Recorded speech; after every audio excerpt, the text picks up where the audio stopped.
Welcome to Bob's Book Review. The presentation today is primarily to get you to think deeper. Okay. Freedom and Evolution. This book was written by Dr. Adrian Bejan. So Dr. Bejan was born in Romania. So for the first 20 years of his life, he lived under Ceausescu and communism in Romania. So he knows what lack of freedom is. And he spent a good part of his career trying to explain how important freedom is and what it does from the understanding of a physicist. So Dr. Bejan is well known around the world, really, primarily for thermodynamics and his constructal law. He's written over 30 books, including The Physics of Life. And he speaks around the world. He's been a Duke professor since about 1984. And he really is a very deep thinker and what I would call a legitimate scientist. Evolution is continuous change over a period of time. Freedom provides the access for this change. So if there's no freedom, there's no evolution, there's no change. So this whole concept of freedom is very important for any human progress. You can think about freedom and evolution and things that you know. You can see the trees grow. You can see this time of year where we know that the leaves are going to change color, may vary year to year, and then they're going to fall off. You can watch flow with city traffic. And one of the things that Bejan continues to point out is the predictability of physics. Now, we've all had the joke in the last few years about we're following the laws of science. We know that not to be true. So the things we're going to talk about today are absolutely true and absolutely predictable. So freedom continues to shape the world physically and also us as human beings. Essentially, it takes power to overcome resistance. So the human world is constantly evolving, and it consumes fuel and food, and it needs power to overcome. Movement dissipates power completely and changes constantly for greater access. Economies of scale, efficiency, innovation of life. So this innovation and this change is going on even when we don't always necessarily observe it. This is the constructal law. For a finite-sized system to persist in time, meaning to live, it must evolve in such a way that provides easier access to imposed currents that flow through it. So essentially what he's saying is humans and trees and the environment must overcome resistance. You can see that with rivers. When they're calm, they're somewhat under control by the environment, but when a massive amount of water comes in, they overcome the dams and they move in every single direction. So 8 components of what we want to talk about today would be freedom, hierarchy, innovation, evolution, the law of diminishing returns, economies of scale, discipline, and complexity. And Bejan tries to break these things down where they're understandable, and they're very important in making decisions in our day-to-day lives, both in our professional lives and our also personal growth. If you think about this concept of flowing toward higher levels of efficiency, we can look at these young kindergarten students, and they're learning how to read and how to improve their reading comprehension. So they're flowing toward efficiency. And if you contrasted that with locking one of these kids in a closet, they would be fossilizing, as stated by Dr. Bejan. So both individuals and our environment are constantly trying to flow toward efficiency. There is resistance but resistance is overcome with power.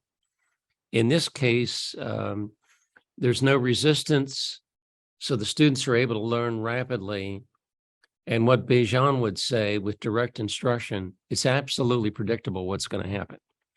So people in the modern world say, well, kids can't learn how to read because they have different learning styles and a whole lot of things. But if you look at direct instruction at Thales Academy, they absolutely learn how to read predictably over 20 years when the process is correct and they are free to learn.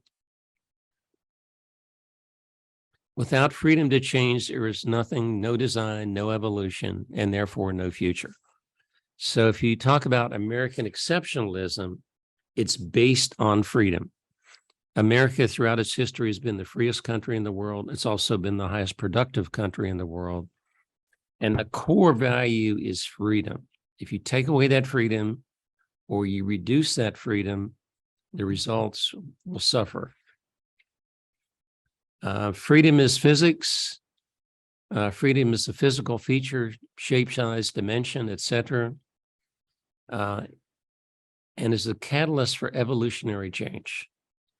So if you take away freedom, there's no evolutionary change. So freedom is often restricted. I gave a talk this week about the restrictions of the federal government. The restrictions of government in general contract freedom and make things more difficult. If you looked about the first 200 years of this country, we had higher levels of efficiency and the country moved very quickly. Science is self-correcting because it's imbibed with freedom. So nature, by the nature of nature, is absolutely free and it continues to evolve, even though in any given day, we don't pay a lot of attention to it.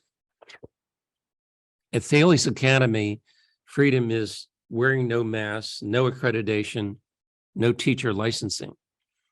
All those are restrictions. So students are free to learn from excellent teachers and curricula. When you put restrictions on, they're going to learn at a lower pace, maybe not as well.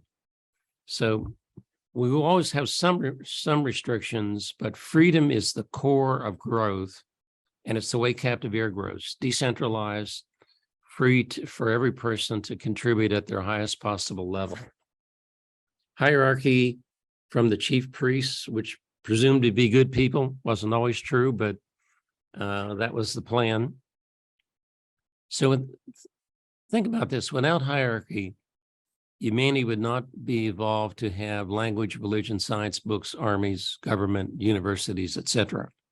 So hierarchy is necessary for equality. Inequality happens even when the natural hierarchy channels are destroyed or replaced. So in communism, maybe you have equality, but everybody has nothing. If you want the best example I've ever seen of hierarchy, put 3 horses in a pasture, and in real time and almost immediately, one of those horses will dominate. And once that horse dominates, you have harmony in the pasture. So we can witness hierarchy in organizations of all types in the natural world, and it's all in real time. This is an important point that Bejan likes to make, that innovation benefits the entire population. And if you do not have innovation, you cannot improve the standard of living. So innovation, the spreading of innovation events over the populated territory it's a very subtle way of controlling inequality. So things are happening all the time in the country that we're not witnessing, but eventually they bubble up and everybody benefits from them. Innovation primarily happens from a single individual seizing an opportunity to open flow channels, to create a new product, to create new efficiencies. These things are going on in the economy all the time, and sometimes we recognize them, most of the time we don't. Interesting that Bejan does not believe in data mining. Also, if you talk to the Austrian economists, they don't believe in data mining. Data tells us what happened. We know what the weather was, the temperature was yesterday, but it does not predict the future. So he's very clear that all these projects that they do in data mining are not going to produce anything. What's going to produce something is new ways of thinking. The whole population becomes wealthier because of a single innovation. We see many results of that. City water that you can drink, electricity, iPhones, air travel. So when these innovations come along, every single person benefits. Very often it's portrayed that the only people that benefit were the innovators. Over time, all the innovators die, but we have city water, we have electricity, we have all these good things today because of innovators. So stressing that point, innovation is the only way society grows, becomes wealthier, safer, at a higher standard of living. So growth is upward, vertical. Peter Thiel calls this 0 to 1. Vertical is innovation. Evolution is horizontal, passing of time, spurred by diversification. So he says the Constructal law can predict evolution. This is a very strong comment, and people might be troubled by it to some extent. But the laws of physics, if they're correct laws, are absolute and they're absolutely predictable. So if you understand these concepts, it will help you make better decisions more accurately, and you will get predictable results over time. So if we looked at Thales again, decentralization, direct instruction, the results of direct instruction are absolutely predictable if it's executed correctly. Moving toward higher value, we're eliminating electives that are low value or no value. This process has to be continuous in every organization and every single individual. This is another Bejan quote: "Good ideas travel far and persist. Science is a story that flows freely from those who know to many more who wish to know. The flow spreads on the globe, and in time it flows from generation to generation." So you think about all these people that came before us, all their ideas flowed to us and benefit us over a period of time. The law of diminishing returns is really not very hard to understand. Recently, I was reading an article about Starbucks, and they put so much stress on these units, they overlooked the law of diminishing returns, and they began to fail. If you look at captive air, one of the things we do is design fans at 90% efficiency or 90% of brake horsepower, because over time, there are dynamics in any building, and that could be increase in static pressure. It could be miscalculation of the original static pressure. So if you try to have maximum 100% efficiency, it almost guarantees you're going to fail because of dynamics and miscalculation. Also, if you get to very high levels of efficiency and you try to move higher, the law of diminishing returns is staring you right in the face. You should be spending your time on more innovation, on new things, or as Bejan would say, or Thiel, go vertical. Also, making decisions on what's feasible and what's not feasible. So if you worked your whole life on an idea that's not feasible, you accomplish nothing. That requires very good judgment. It says you are powerful because you know where not to waste your time digging.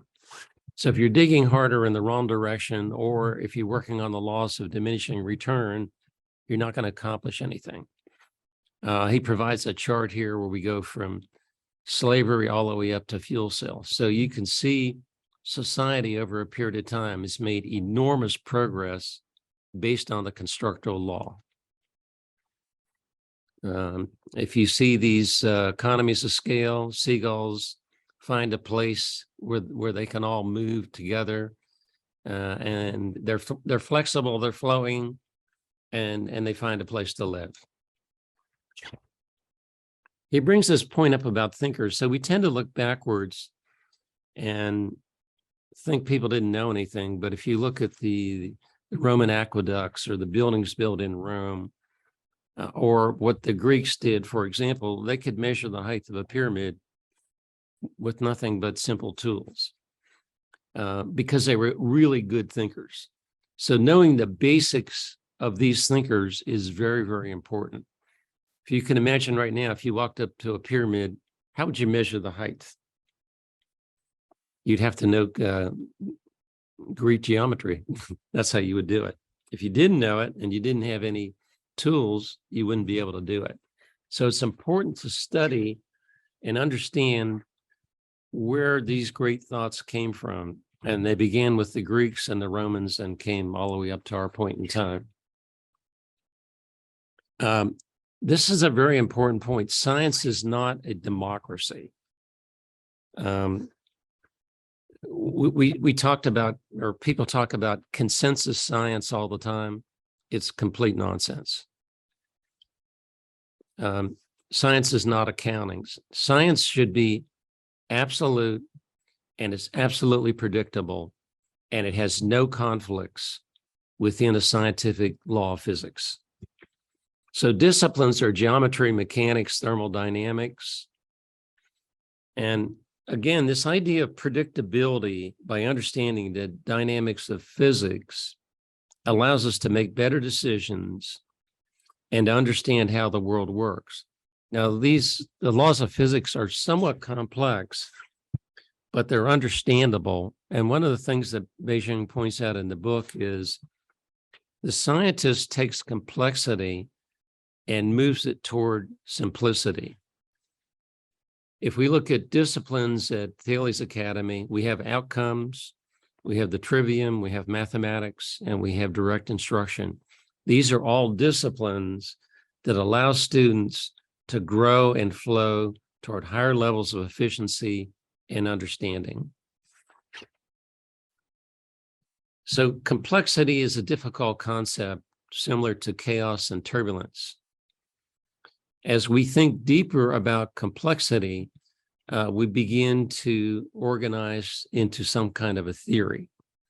And eventually that theory or complexity moves to a more simple understanding of how things actually work. So it's the job of the scientist, the theorist, to understand complexity and explain it to us. With physics, we design the future, we predict it, we build it, and we walk into it. Intelligence is to see a better design before the better design is spoken. So the scientist has in their mind what a better theory as to how things should work, and they work toward that theory. Obviously, that takes a very high level of skill. For us, we gain that predictability from physics. He points out design facilitates flow, pattern is static. Trees are designed, they're flowing, they're growing. And if someone tries to block them out, they move in other directions. You can make these observations in the world. So our takeaways: freedom is critical to personal growth. It's critical to the way the world goes around. And it's critical to innovation, which moves us to a higher standard of living.